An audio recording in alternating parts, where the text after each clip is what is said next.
বাংলা সাহিত্যের রহস্য রোমাঞ্চ গল্প নিয়ে আমাদের অন্যতম নিবেদন বঙ্গ রহস্য। আজকের গল্প আহসান হাবিবের লেখা বদলা। আহসান হাবিব জন্ম 1957 সাল, বাংলাদেশ। ঢাকা বিশ্ববিদ্যালয় থেকে ভূগোলে মাস্টার্স।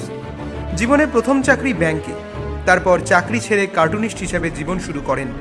33 বছর ধরে কার্টুন আঁকছেন। পাশে লেখালেখি করতে গিয়ে এখন পুরো দস্তুর লেখক। জোকস তার প্রিয় বিষয় হলেও ভৌতিক গল্পেও তিনি ছিলেন অনবদ্য। তার লেখা গল্পগুলির মধ্যে বাবা যখন একেবারে ছোট, যাহা বলিব মিথ্যা বলিব, ভূত যখন ঘোস্ট, লিখতে লিখতে লেখক ইত্যাদি। আজকের গল্পটি আমরা নিয়েছি তার লেখা ভূত সমগ্র বইটি থেকে। শ্রোতাদের কথা মাথায় রেখে গল্পের ভাষা এবং চরিত্রে কিছু পরিবর্তন করা হয়েছে। আজকের গল্পের মুখ্য চরিত্রে আছেন নগেন মাস্টার, বাসুতান্ত্রিক, মহিম সান্যাল, সমরেশ, মহিম সান্যালের স্ত্রী ও ড্রাইভার সেলিম। শুরু হচ্ছে আজকের গল্প বদলা।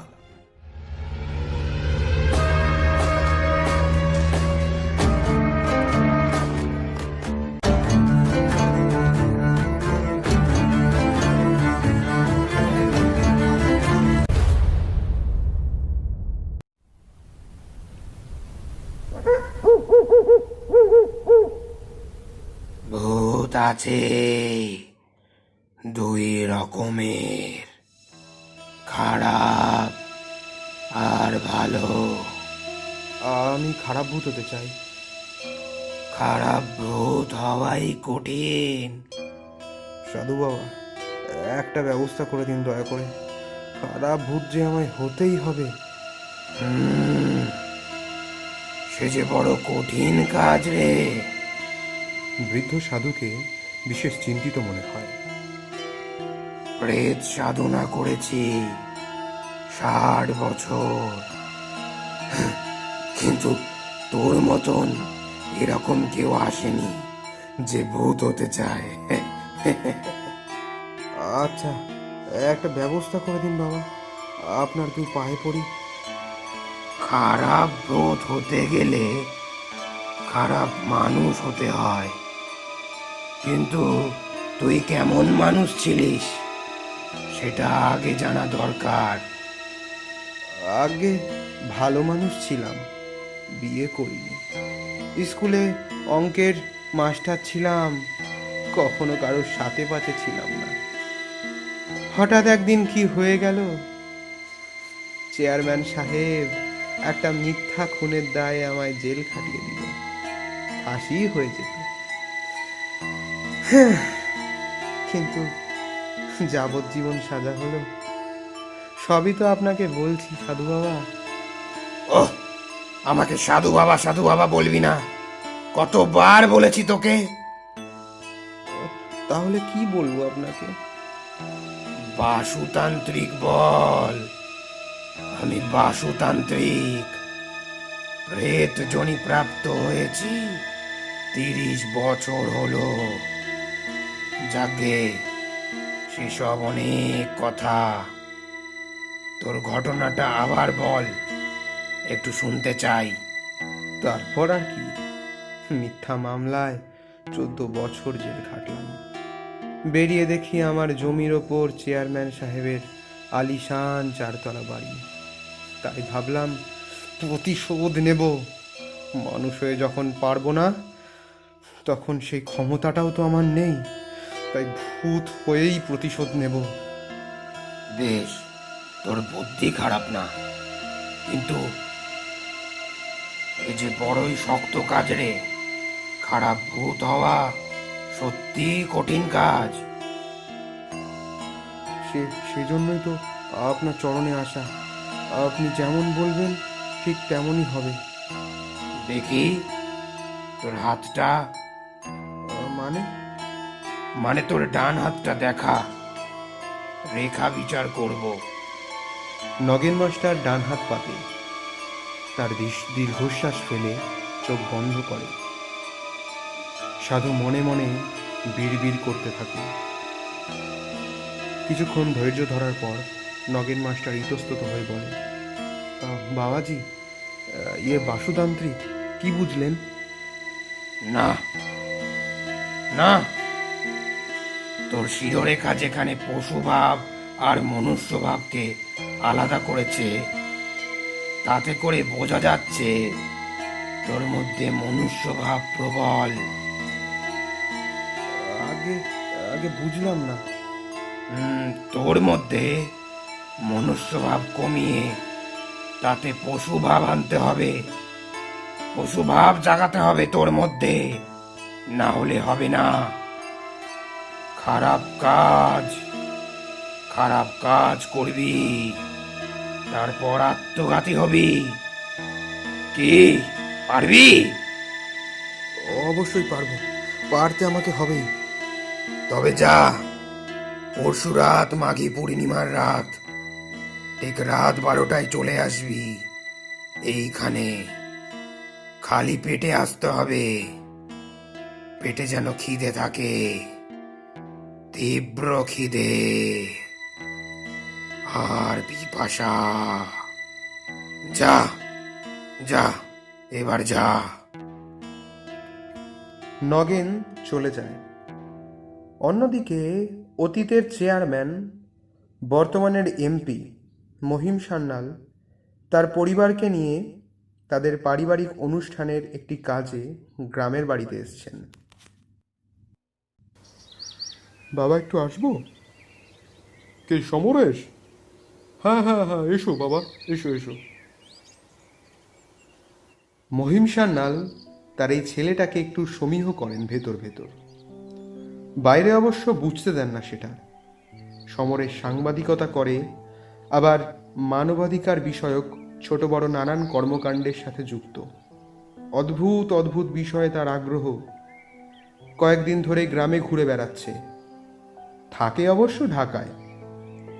ঢাকায় মহিম সান্যালের 2টো ফ্ল্যাট আছে, একটা ধানমন্ডিতে, একটা বাড়ি ধারায়।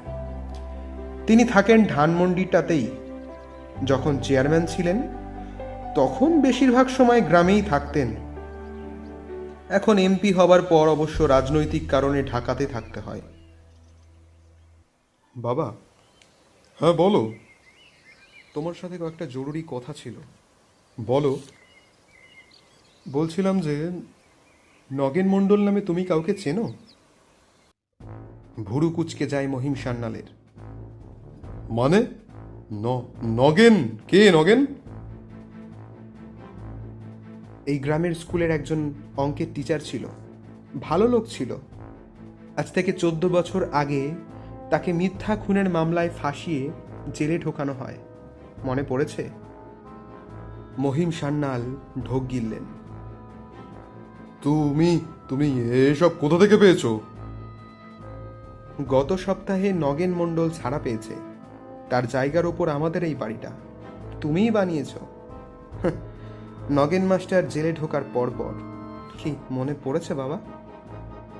এমপি মহিম সান্যালের চোয়াল শক্ত হয়ে আসে। সমরেশ, তুমি কিন্তু সীমা অতিক্রম করছো। যা বোঝো না। বাবা, আমার খুব ইচ্ছে করছে তোমার মুখে থুতু ফেলতে। তুমি কি খুব মাইন্ড করবে? এসব কি হচ্ছে সমরেশ? তুমি কি বলছো এসব আমাকে? মহিম সান্যালের স্ত্রী ছুটে এসে জাপটে ধরলেন তার ছেলেকে। সমরের শক্ত হাতে মার হাত ছাড়িয়ে নিয়ে বের হয়ে যায় ঘর থেকে। ফ্যাকাশে হয়ে বসে থাকেন এমপি মহিম সান্যাল। ওগো, ও যা বলল এসব কি সত্যি কথা? মহিম সান্যাল কোনো কথা বলতে পারল না, শান্তভাবে চুপ করে রইল। 2 দিন পেরিয়ে আজ মাঘী পূর্ণিমার রাত। নগেন উপস্থিত হল বাসুতান্ত্রিকের কাছে। বাসুতান্ত্রিক, আমি এসছি। খিদে নিয়ে এসছিস তো? খাবই বা আর কি, জেল থেকে বেরিয়ে আমি তো ফকির। আর কেই বা আছে যে খেতে দেবে আমাকে? বস এখানে। বাসুতান্ত্রিক নিজের মনেই মন্ত্র পাঠ করতে থাকে। তার সামনে একটা বিশাল বড় কাটারি দেখতে পায় নগেন। বাসুতান্ত্রিক মন্ত্র পাঠ করছে আর কাটারির ওপরে ফুল বেলপাতা ছেটাচ্ছে। আর কি একটা রক্ত, কি অথবা জল, তার সংমিশ্রণে কিছু একটা মিশ্রণ তার উপরে বারবার ছুঁড়ে মারছে। কিছুক্ষণ পর এটা নে, কি এটা? এটা বলির খাড়া, রামদাও বলতে পারিস। এটা দিয়ে কি হবে? এটা নিয়ে ওই জঙ্গলে ঢুকে যা। 100 হাতের মধ্যে যদি কোনো পশু পাস, সেটাকে খুন করবি। কি পারবি না? কি কি কি রকম পশু খুন করব? বেশ বেশ, পশু বাবা আসছে তোর মধ্যে। নিজের মধ্যে এই জিনিসটা রাখ, এই শক্তি রাখ তোর মধ্যে। পারতে তোকে হবে। খুন খুন করবি। না, খুন পারবো কি আমি? না না না, খুন আমি পারবো না। কি? তবে দূর হ, এখনই দূর হ। আচ্ছা আচ্ছা, দিন দিন দিন, পারবো পারবো, আমাকে পারতে হবে। কাটারিটা হাতে তুলে নেয় এক সময়ের অঙ্কের তুখর শিক্ষক নগেন মণ্ডল। কিন্তু 100 হাতের মধ্যে যদি কোনো পশু না পাই? পাবি পাবি, অবশ্যই পাবি। প্রেত জনি প্রাপ্ত প্রেত সাধক আমি, বাসুদেব তান্ত্রিক। আমার কথা মিথ্যা হবে না। তারা পশু, ভয়ঙ্কর সব পশু। আর মনে রাখবি, এরা পৃথিবীর পশু না, অন্য জগতের। যা, এখনই যা। আকাশে পূর্ণ চাঁদ, নির্জন জঙ্গলে ঝকঝক করছে তার আলো। হঠাৎ হঠাৎ দমকা হাওয়ায় দুলে উঠছে বনভূমি। প্রচণ্ড খিদে, জেদ আর অস্পষ্ট আতঙ্ক নিয়ে নগেন মণ্ডল ঢুকল জঙ্গলে। দুহাতে শক্ত করে ধরে রেখেছে কাটারি। 100 হাতের মধ্যে যেই আসুক না কেন, হত্যা করতে হবে তাকে। কিন্তু কে আসবে? কেমন পশু তারা? ধক ধক করে নগেনের বুকটা।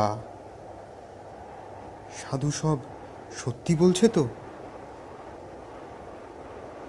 নগেন লক্ষ্য করল, এ কি, তার দিকে হেঁটে আসছে একটা বাঘ। এই জঙ্গলে বাঘ কোথা থেকে? নগেনের সামনে বাঘটা শান্ত ভঙ্গিতে দাঁড়িয়ে পড়ল। তারপর একটা পোষা বেড়ালের মতো শুয়ে গা রগড়ালো কিছুক্ষণ জঙ্গলের অন্ধকারের ঘাসে। গাছের ফাঁক দিয়ে যতটা চাঁদের আলো ঢোকে, তাতে নগেন লক্ষ্য করল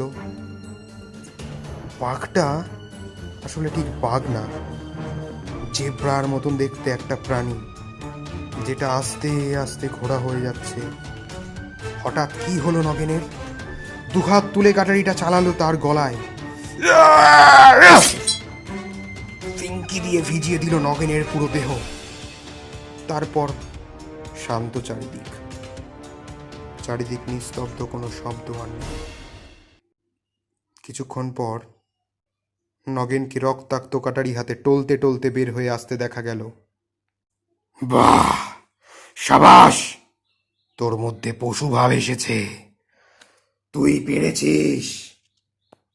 নে, এদিকে আয়। এবার আমাকে কোপ দে, এই যে আমার গলা বরাবর। বাসুতান্ত্রিক গলা বাড়িয়ে দেয়। নগেন জানতে চায়, কি কি বলছেন? ঠিক বলছি, জলদি কর, সময় কিন্তু নেই। চাঁদের আলো থাকতে থাকতে যা করার করতে হবে। তারপর আমার কি হবে? তুই যা হতে চাস তাই। প্রতিশোধ নিবি না? এই যে মহিম সান্যাল, তোকে বৃত্তি ছাড়া করেছে, মারবি না তাকে? মারবো, ও অবশ্যই মারবো, কিন্তু কিন্তু আমি আপনাকে মারতে পারবো না। অবশ্যই পারবি, পারতেই হবে। জলদি কর, সময় নেই কিন্তু, জলদি কর। ভয়ঙ্কর গলায় বলে বাসুতান্ত্রিক। নগেন আর দেরি করে না, চোখ বন্ধ করে কাটারি শূন্যে ওঠায় দ্বিতীয়বারের মতন।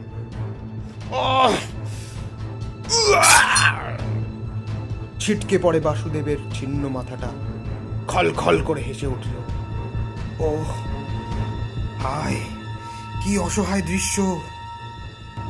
চারিদিক বিচ্ছিরি পচা গন্ধে ম ম করছে। বমি চলে আসছে নগেনের। কাটারি ফেলে দিল নগেন, মাটিতে শুয়ে ফেলল। প্রায় 2 দিন না খাওয়া, কিছুই নেই তার পেটে। হর হর করে বমি করতে লাগলো নগেন। ছাদে হাঁটছেন মহিম সান্যাল। আজই ঢাকা ফিরে যাবেন। এদিকে সন্ধ্যা ঘনিয়ে আসছে। তার মেজাজটাও আজ ভালো নেই। ছেলেটা ভালো ঝামেলা পাকিয়েছে। 14 বছর আগের কেস নিয়ে জলঘোলা করছে। তিনি কি করবেন ঠিক বুঝে উঠতে পারছেন না। সকাল থেকে সে নেই, ঢাকা চলে গেছে নাকি। আর একটা খবর তার কানে এসছে, পাকা খবর। নগেন জেল থেকে বেরিয়ে আত্মহত্যা করেছে, কিংবা তাকে কেউ হত্যা করেছে। উত্তরের জঙ্গলে তার লাশ পাওয়া গেছে, ছিন্ন ভিন্ন লাশ। কেউ তাকে কুপিয়ে মেরেছে, কিন্তু কে হতে পারে? তবে তিনি তো নন।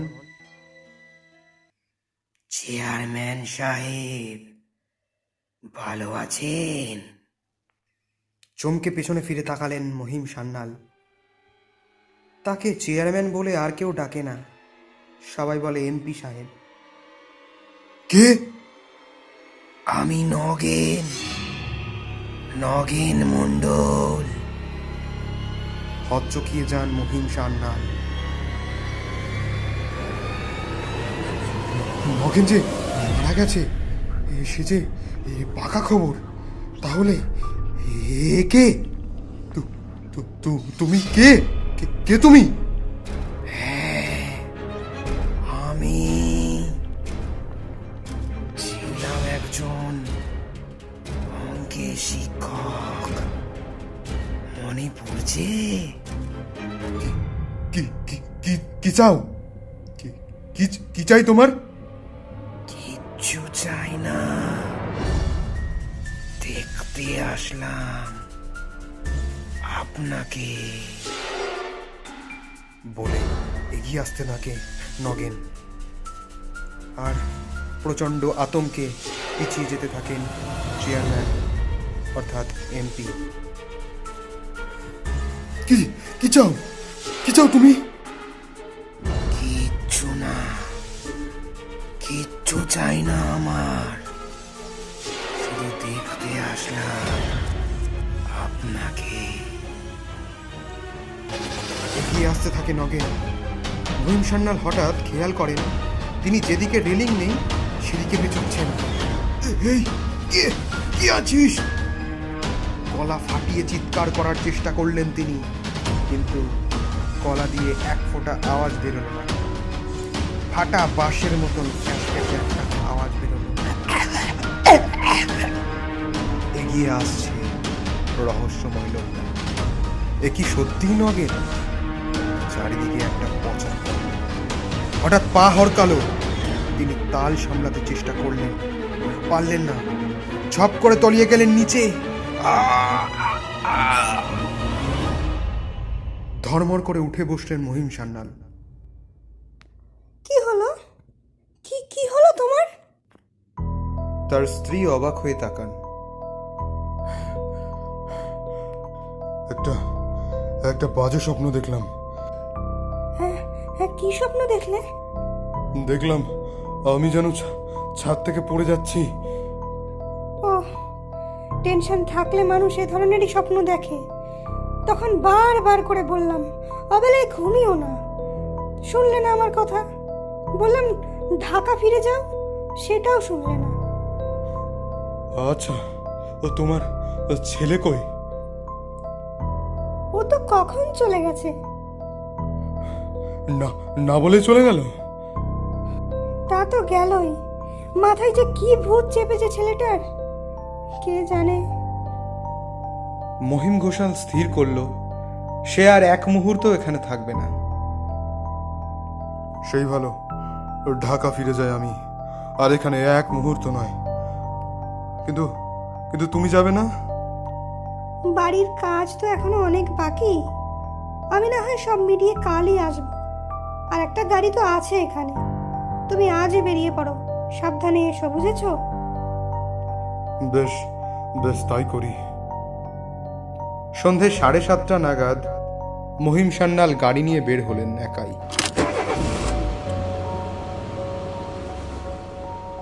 তার গ্রাম থেকে ঢাকা খুব একটা দূরে নয়, 3 ঘন্টার পথ।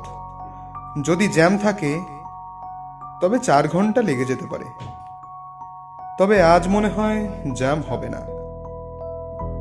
আকাশে মাঘী পূর্ণিমার চাঁদ, দুদিকের ধান ক্ষেত ছাড়িয়ে হু হু করে ছুটেছে মহিম সান্যালের টয়োটা, সাথে ড্রাইভার সেলিম, দক্ষ চালক। গাড়িতে বসে থাকতে থাকতে মহিমবাবুর একটু ঝিমানি ভাব। কতক্ষণ যে তিনি ঘুমিয়েছেন জানেন না। তন্দ্রা ভাঙল চারিদিকের নিস্তব্ধতায়। তিনি নিজেকে আবিষ্কার করলেন একটা ফাঁকা মাঠের মধ্যে। গাড়ি দাঁড়িয়ে আছে একটা জায়গাতে। এ কি, গাড়িতে সেলিম নেই? গাড়িটি যেখানে থেমে আছে জায়গাটা মহিমবাবুর খুব পরিচিত। এখানেই তো নগেনের লাশ পাওয়া গেছে। সেলিম!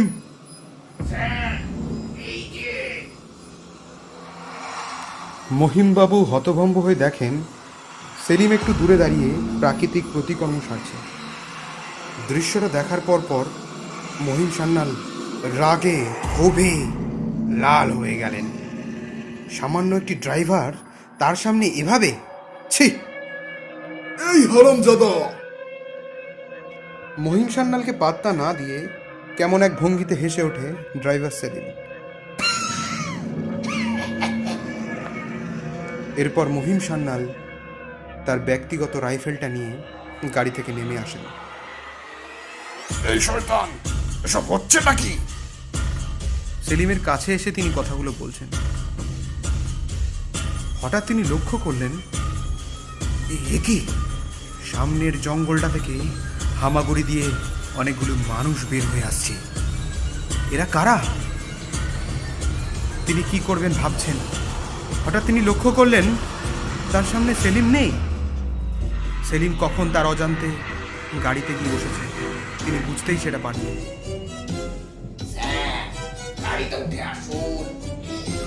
বলা মাত্রই সেলিম গাড়ি স্টার্ট করে দিল। সামনে প্রসারিত হেডলাইটের আলো, তিনি ছুটে গিয়ে গাড়িতে উঠতে যাচ্ছেন। এমন সময় কি, সেলিম গাড়ি নিয়ে এগিয়ে গেল, যেন তার সাথে রসিকতা করছে সে। এই বেয়াদব, এই হারামজাদা, কি করছিস তুই? সেলিম কুৎসিত ভঙ্গিতে হাসে।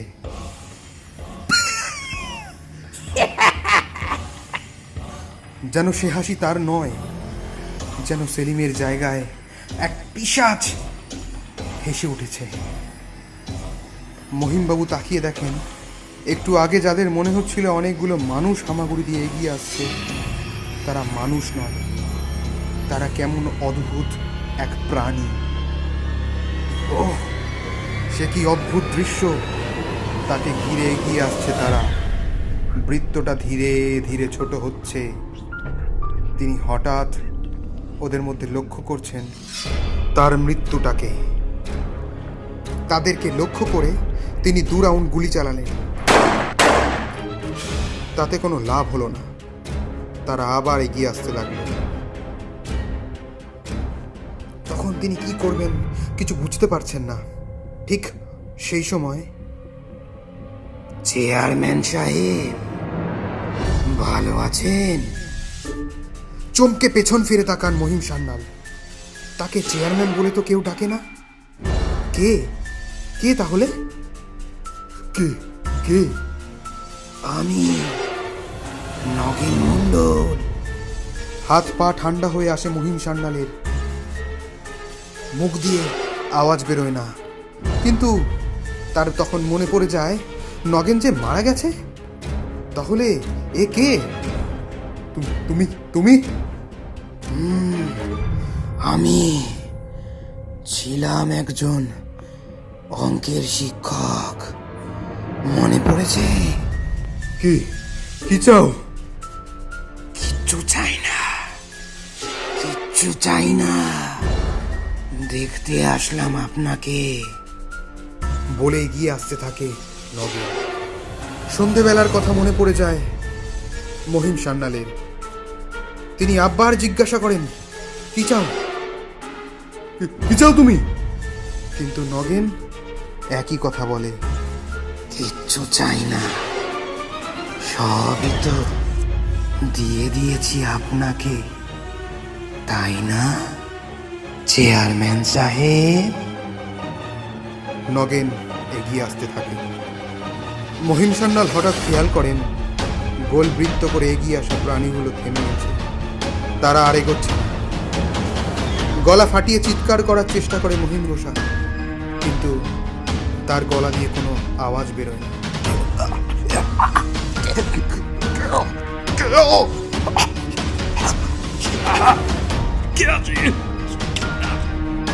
ফাটা বাঁশের মতন ফ্যাঁস ফ্যাঁসে একটা আওয়াজ হলো। অদৃশ্য আবছা লোকটা এগিয়ে আসছে। কিন্তু লোকটা কে আসলে? ড্রাইভার সেলিম নাকি নগেন?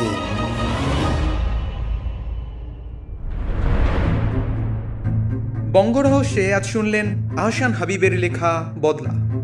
কাহিনীর অনুবাদ, পোস্টার ডিজাইনিং, গল্পের সূত্রধার ও সকল চরিত্রে আমি নীলকমল। এডিটিং, পর্ব পরিচালনা এবং সাউন্ড এফেক্টসে রাজীব। শেষ হলো আহসান হাবিবের লেখা বদলা। গল্পটি ভালো লাগলে আমাদের চ্যানেলটি অবশ্যই সাবস্ক্রাইব করবেন। আরও এরকম গল্প পেতে কমেন্ট বক্সে কমেন্ট করে জানাবেন। লাইক ও শেয়ার করতে ভুলবেন না। এছাড়াও আমাদের সাথে ফেসবুক ও টেলিগ্রামে জয়েন করতে পারেন। ডেসক্রিপশন বক্সে লিংক দিয়ে দেওয়া হলো। ধন্যবাদ সকল শ্রোতা বন্ধুদের আমাদের পাশে থাকার জন্য।